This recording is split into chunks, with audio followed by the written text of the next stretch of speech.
Et pour nous donner plus d'éclaircissements, nous avons le plaisir d'avoir en ligne Dr Raouf Ghafar, expert en économie. Dr Raouf Ghafar, bonsoir et bienvenue avec nous. Bonsoir, merci. Dr Raouf Ghafar, le projet de Toshka est le projet le plus grand au Proche-Orient et c'est un projet qui vise la sécurité alimentaire, étant donné que le blé, c'est l'élément essentiel pour nous en Égypte. C'est un projet qui a commencé il y a plusieurs années. Quoi de neuf à l'heure actuelle? C'est-à-dire, quand le projet a commencé, je pense que les ambitions étaient un peu grandes. Maintenant, on parle réellement, on réalise exactement la quantité d'eau qu'on peut utiliser et par conséquent, on commence à, disons, recommencer le projet sur les figures qui présentent la réalité. Vous avez dit, on a inspiré 300 000 dedans et puis au ralentour, peut-être, on va doubler cette superficie. Un projet qui va définitivement aider à établir notre rêve de autosatisfaisance, surtout pour les projets, pour les produits stratégiques qui servent pour nourrir premièrement blé. Et nous avons vu, je pense ce matin, notre président a donné le signal de commencer les premiers 30 000 fédans en blé et qui vont augmenter d'une année à l'autre pour atterrir aux figures que vous avez mentionnées. Dr Raouf Ghafar, nous aspirons à une autosuffisance et nous aspirons aussi à l'exportation. Dans quelle mesure sommes-nous capables et quand pouvons-nous le faire? Pouvons-nous être des exportateurs de blé?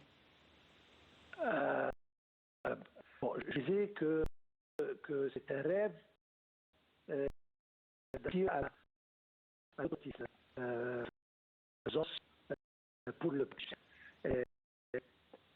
Si la population n'augmente pas avec les pourcentages d'aujourd'hui, on peut à la rigueur exporter ces de blé. Mais disons que si jamais on se met en tête et on aspire à réaliser l'autosatisfaisance, à mon opinion, ça sera quelque chose, ça sera un miracle. Et puis pour penser à l'exportation de blé particulièrement, c'est un miracle encore plus grand. Mais disons, si on parle plus de 5 années, peut-être on parle de cultiver le blé nécessaire. Et si jamais, je répète, si on fait ça, à mon opinion, ça sera une chose vraiment formidable. Et à propos de l'exportation, d'ailleurs, on a déjà des produits caractéristiques de l'Égypte, de légumes et fruits, etc., qui peuvent être visés vers l'exportation. Et si on en dit les superficies cultivées dans ces déjà produits qui ont une réputation mondiale,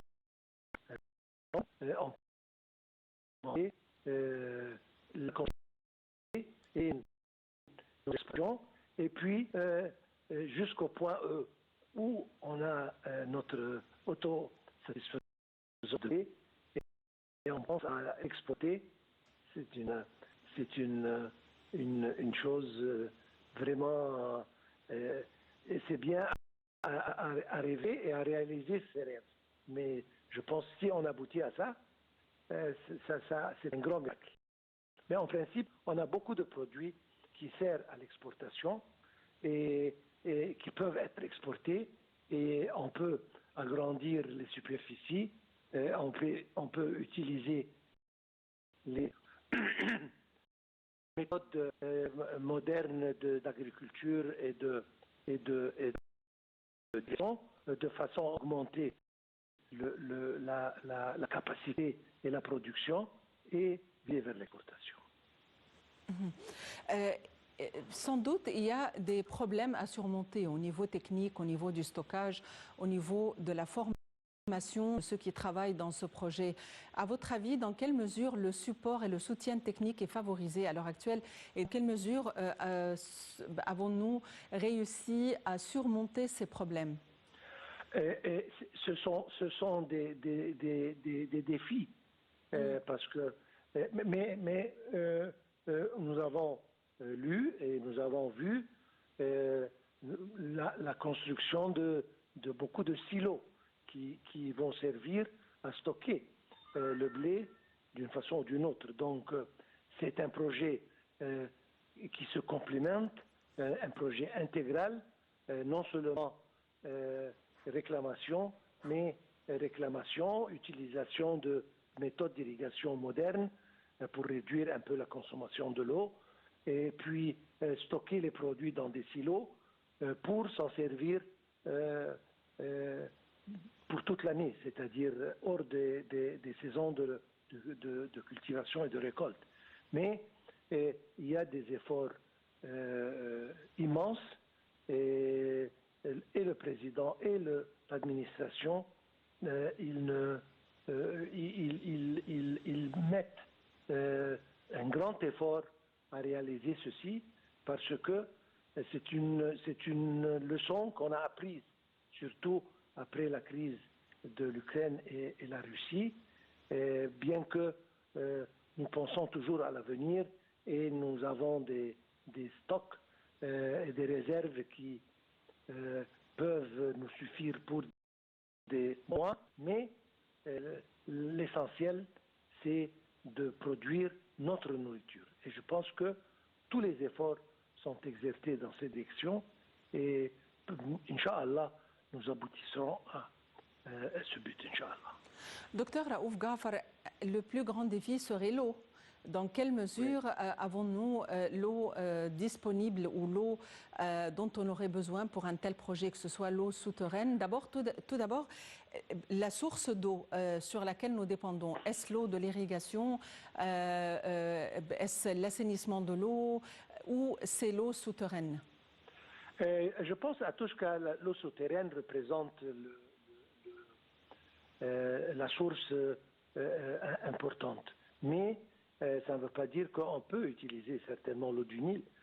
Mais si c'est bien calculé, il n'y a pas de problème. À mon opinion, je veux dire, si jamais on adapte les méthodes d'irrigation, on peut c'est pas de 30% de la quantité qu'on produit. Tout le monde va vers ça.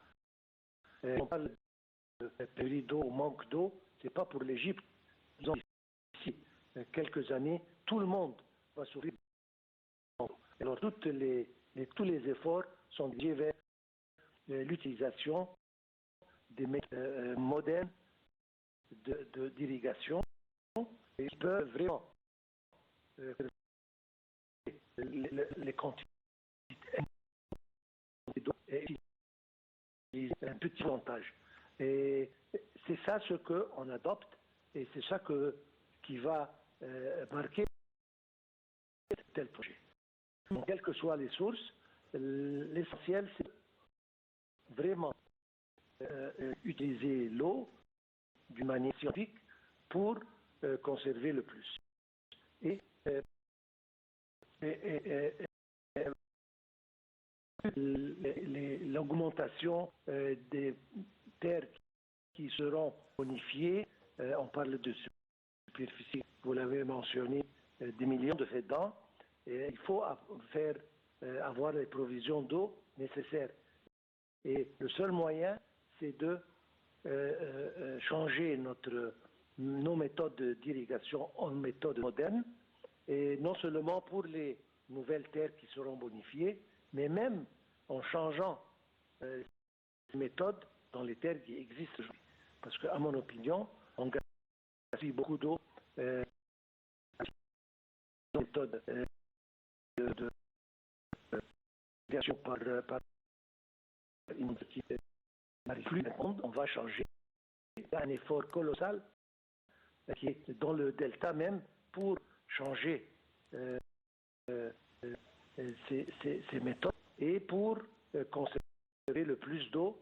Et je pense qu'on est sur le bon chemin, sur la bonne voie, et on va aboutir à ça très prochainement. La superficie s'étend à combien de fedans? Toshka, 300 000 et quelques aujourd'hui. Et puis, on aspire à doubler cette superficie d'ici 2-3 ans.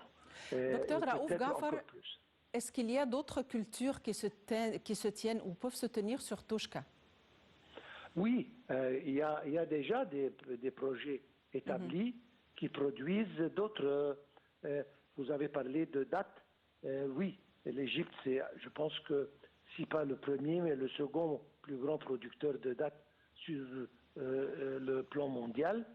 Nous avons des spécifications de dattes et très, disons, exclusifs. Nous exportons déjà.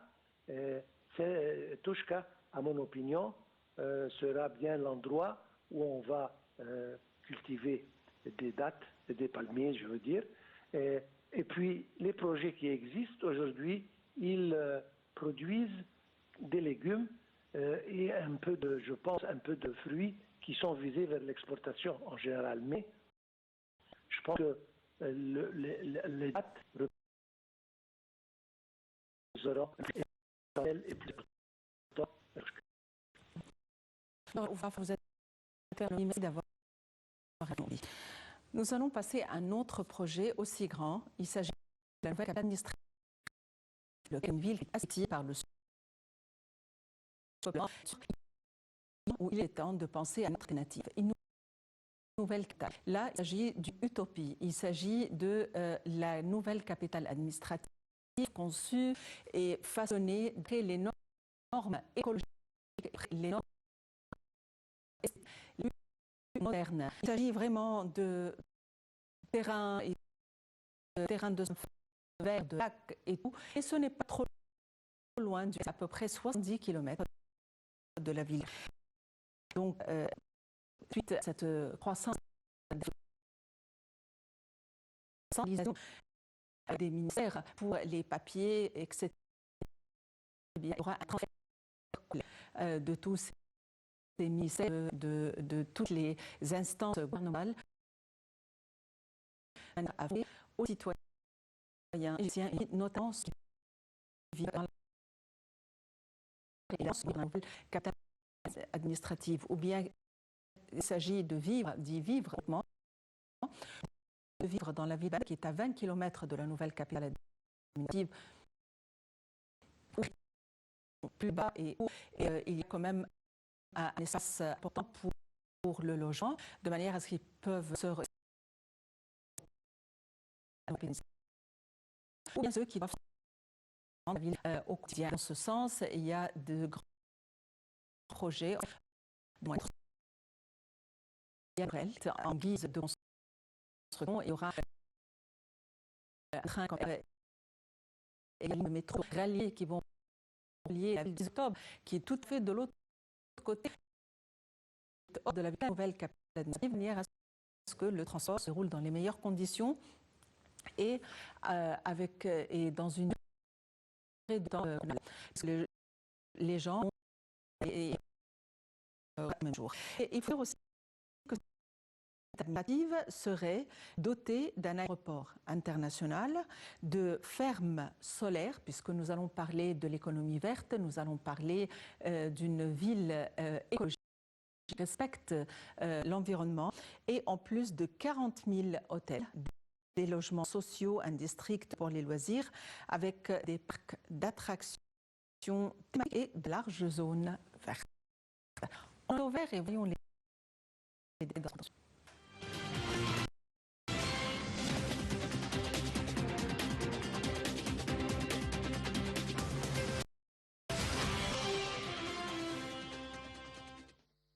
Une nouvelle cité est construite dans un triangle compris entre le Caire et les villes côtières de Suez et Ain Sokhna.